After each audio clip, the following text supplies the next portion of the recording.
नमस्कार दोस्तों, मैं डॉक्टर तृप्ति द्विवेदी अपने इस YouTube चैनल हिंदी पाठशाला में आप सभी लोगों का हार्दिक अभिनंदन करती हूँ। दोस्तों, आज मैं जो विषय लेकर उपस्थित हुई हूँ वह है अलंकार। चाहे आप प्रतियोगी परीक्षाओं की दृष्टि से ले लीजिए या पाठ्यक्रम की दृष्टि से, बहुत ही महत्वपूर्ण ये विषय है, क्योंकि हर परीक्षा में जितने भी प्रतियोगी परीक्षा आप देते हैं उसमें इस टॉपिक से रिलेटेड प्रश्न अवश्य ही पूछे जाते हैं और साथ के साथ हमारे पाठ्यक्रम में भी यह एक विषय, एक टॉपिक है। दोस्तों, हमेशा देखते हैं हम कि हमें अलंकार को पहचानने में दिक्कत हो जाती है या हमें उदाहरण भूल जाता है, कुछ ना कुछ समस्या आती है जिसकी वजह से हमारे नंबर कट जाते हैं। तो आज मैं इतने आसान तरीके से आपको अलंकार समझाऊंगी कि न तो आपको परिभाषा भूलेगी, न आपको एग्जाम्पल भूलेगा और आप परीक्षाओं में पूरे अंक लेकर आएंगे। लेकिन प्रॉमिस आपको ये करना है कि वीडियो आपको स्किप नहीं करनी है, स्टेप बाय स्टेप सारे अलंकार को ध्यान से देखना है, समझना है। तो चलिए हम शुरू करते हैं। दोस्तों, सबसे पहले हमें यह जानना चाहिए कि अलंकार है क्या, अलंकार किसे कहते हैं। साधारण से शब्दों में अगर जानें तो अलंकार का अर्थ होता है आभूषण। साधारण भाषा में अलंकार का अर्थ होता है आभूषण। अब जैसे आभूषण के विषय में हम जानते हैं कि आभूषण क्या होते हैं, किसी को सुसज्जित करने का साधन, किसी नारी के श्रृंगार को बढ़ाने का, सौंदर्य को बढ़ाने का, श्रृंगार का साधन होता है आभूषण। ठीक वही अर्थ है अलंकार का। आप देखिएगा कि किस तरीके से आसान से शब्दों में आपको अलंकार की परिभाषा याद भी हो जाएगी और आपको महसूस भी नहीं होगा। दोस्तों, जैसे एक स्त्री सुंदर बनने के लिए, अपने रूप को निखारने के लिए अलंकारों का, गहनों का प्रयोग करती है, इसी अलंकार का जब हम स्त्री के परिवेश में, परिदृश्य में जब हम बात करते हैं तो वो गहना हो जाता है। यही अलंकार गहना, आभूषण। और जब वही हम काव्य के विषय में बात करते हैं तो यही अलंकार क्या हो जाता, अलंकार हो जाता है। यही जो आभूषण है यही अलंकार कहा जाता है। जैसे एक स्त्री अपने सौंदर्य को बढ़ाने के लिए आभूषणों का प्रयोग करती है, ठीक वैसे ही एक कवि अपने काव्य को रोचक, सुनने में अच्छा लगने के लिए और क्या, सुंदर बनाने के लिए अलंकार का प्रयोग करता है। इतना समझ में आ गया। दोस्तों, काव्य प्रकाश में बहुत ही सुंदर उक्ति कही गई है इसके अलंकार के विषय में कि काव्य शोभा करान धर्मान अलंकारान प्रचक्षते। अर्थात काव्य की शोभा जिसके माध्यम से बढ़ाई जाती है वो धर्म ही अलंकार कहे जाते हैं। एक और संस्कृत में उक्ति कही गई है, अलम करोति इति अलंकारः। अर्थात जो काव्य को सुसज्जित करे उसे ही अलंकार कहते हैं। तो दोस्तों, मैं समझ रही हूँ कि अलंकार की परिभाषा आपको समझ में आ गई होगी। ये समझ में आ गया कि अलंकार होता क्या है। अब हमारा टॉपिक बनता है कि अलंकार के कितने भेद हैं। अलंकार के कितने भेद हैं, तो हम इस पर चर्चा करते हैं। दोस्तों, मुख्य रूप से अगर हम माने तो अलंकार के दो भेद हैं, पर एक तीसरा अलंकार भी है जिसकी चर्चा होती है, मैं बताती हूँ। सबसे पहला है शब्दालंकार, दूसरा है अर्थालंकार और तीसरा है उभया अलंकार। मैंने मुख्य अलंकार दो ही क्यों चर्चा करी, अब बताती हूँ आपको। जो हमारा तीसरा उभया अलंकार जिसके बारे में अभी मैंने आपको बताया, वह शब्दालंकार और अर्थालंकार का ही मेल जोल है। उभया मतलब दोनों, जिसमें शब्दालंकार के भी उदाहरण हो और अर्थालंकार के भी उदाहरण हो। इसलिए मैंने उभया अलंकार को बहुत ज़्यादा इम्पोर्टेंस नहीं दिया, महत्व नहीं दिया। मैंने मेन उदाहरण क्या, अलंकार अपने क्या बताए, शब्दालंकार और अर्थालंकार। दोस्तों, सबसे पहले हम जानते हैं कि शब्दालंकार किसे कहते हैं। ये शब्दालंकार क्या है? नाम से ही आपको ये समझ में आ रहा है कि शब्दा यानी शब्दों का चमत्कार हो। शब्दों के माध्यम से जब काव्य में चमत्कार उत्पन्न किया जाए, सौंदर्य उत्पन्न किया जाए, वही शब्दालंकार होता है। ध्यान दीजिएगा आप लोग, शब्दों का बड़ा महत्व होता है। एक ही शब्द अपने पर्याय कई रखते हैं, लेकिन वहाँ पर पर्यायवाची शब्दों का अगर प्रयोग हमने कर दिया तो काव्य की शोभा क्षीण हो जाती है। इसलिए शब्दों का बड़ा महत्व है। तो शब्दालंकार को हमने जाना कि जहाँ पर शब्दों के माध्यम से कवि अपने काव्य में सौंदर्य उत्पन्न करता है, उसे ही हम शब्दालंकार कहते हैं। दोस्तों, शब्दालंकार के भी 3 भेद माने गए हैं। कितने भेद माने गए हैं? 3 भेद माने गए हैं। वो तीनों कौन कौन से हैं? पहले मैं आपको बता दूं। पहला है अनुप्रास अलंकार। क्या है? अनुप्रास अलंकार। दूसरा है यमक अलंकार और तीसरा है श्लेष अलंकार। बिल्कुल आराम से समझिएगा, मैं बिल्कुल आराम से आपको बताऊंगी, जिससे आप बिल्कुल घबराएंगे भी नहीं और एक एक करके आपको बिल्कुल कंठस्थ हो जाएगा। और ये भी ध्यान दीजिएगा, कभी भी याद करने के चक्कर में न रहकर अगर आप कॉन्सेप्ट को समझेंगे, किसी भी विषय को समझ लेंगे, आपके लिए ज़्यादा आसानी होगी। इसलिए बिल्कुल ध्यान से सुनिएगा और आपको समझ में आ जाएगा। चलिए, तो हमने 3 अलंकारों की बात करी। कौन से? शब्दालंकारों के अलंकार के 3 भेदों की बात करी, जो कि मैंने बताया अनुप्रास, यमक और श्लेष। तो चलिए इसमें से एक एक करके हम चर्चा करते हैं। पहले अलंकार को हम लेते हैं, जो कि हमारा है अनुप्रास अलंकार। ध्यान दीजिएगा, अनुप्रास मतलब अनु मीन्स पीछे, यानी एक वर्ण जब कई बार आता है, एक वर्ण की आवृत्ति जब बार बार होती है। मैंने यहाँ वर्णों की बात करी है, बिल्कुल ध्यान दीजिएगा, वर्णों की बात करी है मैंने, कि जब एक वर्ण की आवृत्ति बार बार होती है, वहाँ पर अनुप्रास अलंकार होता है। ध्यान से सुनिएगा, जब एक वर्ण की आवृत्ति बार बार होती है, वहाँ अनुप्रास अलंकार होता है। ध्यान दीजिएगा, उदाहरण देखेंगे तो बहुत अच्छे से समझ में आ जाएगा। मैंने कहा रघुपति राघव राजा राम। ध्यान दीजिएगा, क्या कहा मैंने? रघुपति राघव राजा राम। यहाँ र शब्द की आवृत्ति 4 बार हुई है। रघुपति, राघव, राजा, राम। इस र वर्ण की आवृत्ति होने के कारण क्या हुआ है? काव्य में शोभा उत्पन्न हुई है। ये लाइन सुनने में हमें अच्छा लगा है, तो यहाँ पर अनुप्रास अलंकार है। एक और उदाहरण लीजिएगा, जैसे चारु चंद्र की चंचल किरणें खेल रही थी जल थल में। ध्यान दीजिएगा, यहाँ च शब्द की आवृत्ति, च वर्ण की आवृत्ति बार बार हुई है, इसके कारण ये अनुप्रास अलंकार है। और उदाहरण की जरूरत है? चलिए एक और दे देती हूँ। जैसे एक ऐसे ही देखिएगा, चंदू के चाचा ने चंदू के चाची को चांदी के चम्मच से चटनी चटाई। च वर्ण की आवृत्ति आई ना कई बार, यहाँ भी अनुप्रास अलंकार ही है। चलिए दोस्तों, बढ़ते हैं हम अपने अगले अलंकार की ओर, और जो है यमक अलंकार।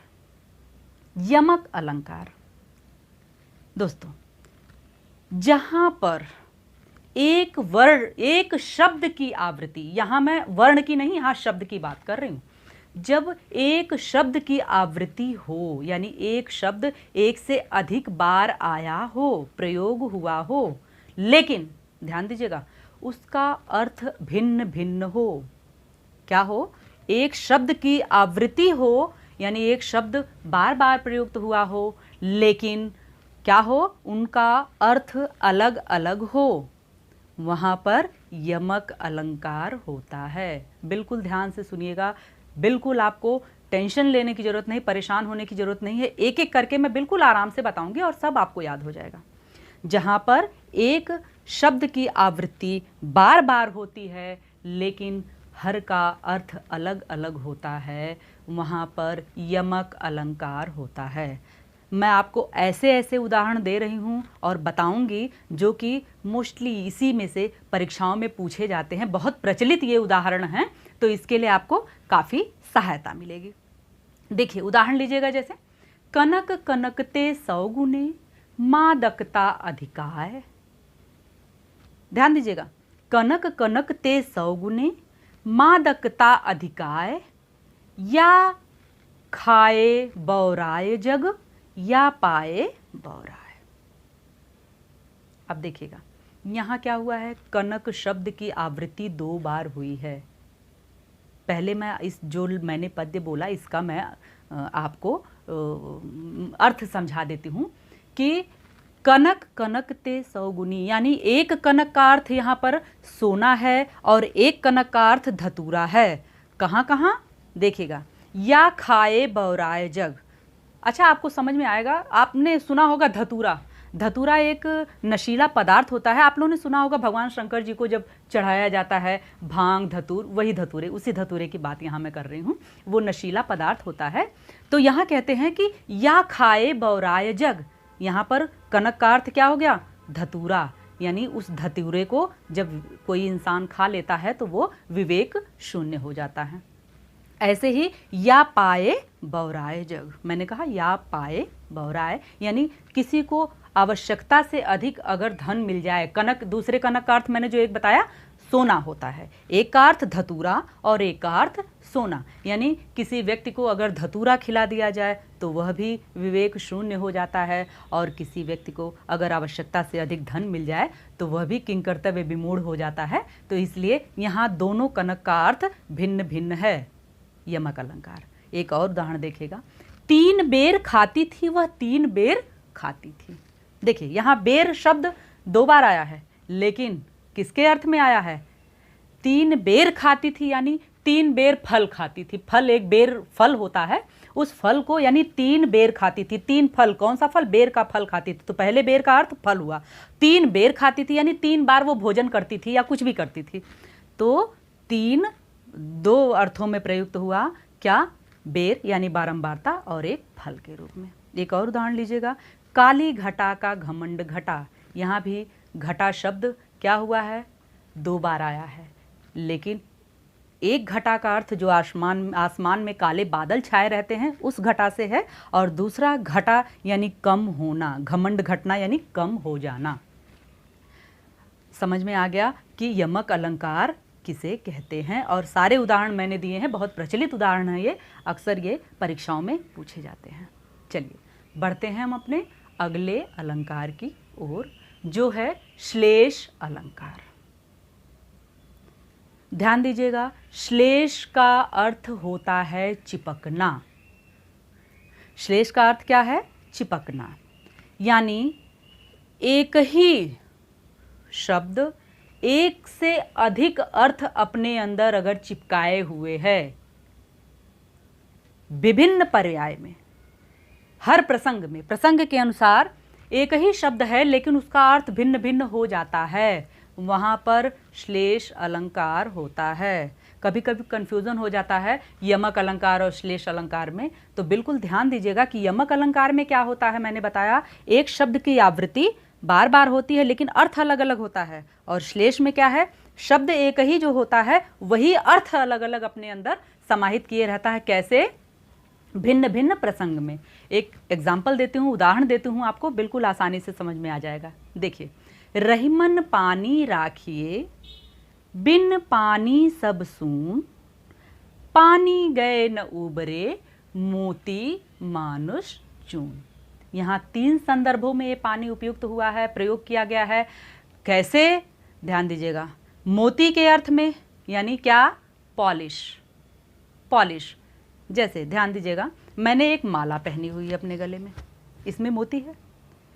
इसका महत्व तो तब तक है जब तक इस मोती की पॉलिश है, तभी तक ये सुंदर लग रहा है। पॉलिश जाने के बाद ये सुंदर नहीं लगेगा और इसका उपयोग हम नहीं करेंगे। तो मोती के संदर्भ में पॉलिश है, उसी पानी का अर्थ, और मनुष्य के संदर्भ में उसका सम्मान, उसकी इज्जत है, उसी पानी का अर्थ। और जब हम चून की बात करते हैं तो चून मीन्स होता है दोस्तों आटा। चून का मतलब होता है आटा। जब हम आटे के परिप्रेक्ष्य में इस पानी को प्रयुक्त करते हैं तो वहाँ पर यह नॉर्मल पानी यानी जो साधारण पानी होता है उसके रूप में प्रयुक्त किया गया है। देखा आपने कितनी आसानी से कि पानी शब्द ही तीन जगहों पे अलग 3 तरह से अपने अर्थ को व्यक्त कर रहा है। क्या क्या? मनुष्य के अर्थ में क्या है, जब मानव की बात हो रही है तो उसकी इज्जत सम्मान, जब मोती के संदर्भ में आ रहा तो ये हो जा रहा है उसका पॉलिश चमक, और जब आटे के संदर्भ में आ रहा तो साधारण पानी। तो उम्मीद करती हूँ कि ये तीनों अलंकार आपको अच्छे से समझ में आए होंगे। चलिए मैं एक बार फिर से चर्चा करती हूँ कि क्या क्या था और कैसे था। हमने क्या पढ़ा है? शब्दालंकार पढ़ा। अलंकार के 2 भेद बताए थे, शब्दालंकार, अर्थालंकार, जिसमें हमने शब्दालंकार के बारे में चर्चा करी, और उसके 3 भेद अनुप्रास, यमक और श्लेष। इन तीनों के बारे में हमने चर्चा करी। अब आता है हमारा अर्थालंकार।